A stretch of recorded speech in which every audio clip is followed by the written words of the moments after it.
Jo animaria altres dones que es dediquessin al treball al camp perquè ho vegin com una oportunitat, sempre i quan els hi agradi, els motivi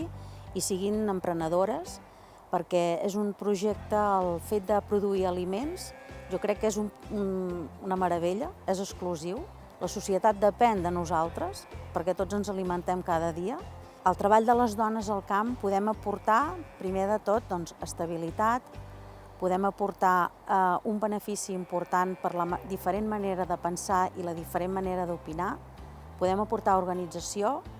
i podem aportar el relleu generacional, perquè podem fixar, si ens quedem al camp, podem fixar població al territori, que és molt important el tema del relleu generacional. Si som les primeres que ja no treballem al camp,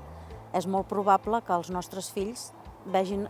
un altre model de vida i no s'hi vulguin quedar.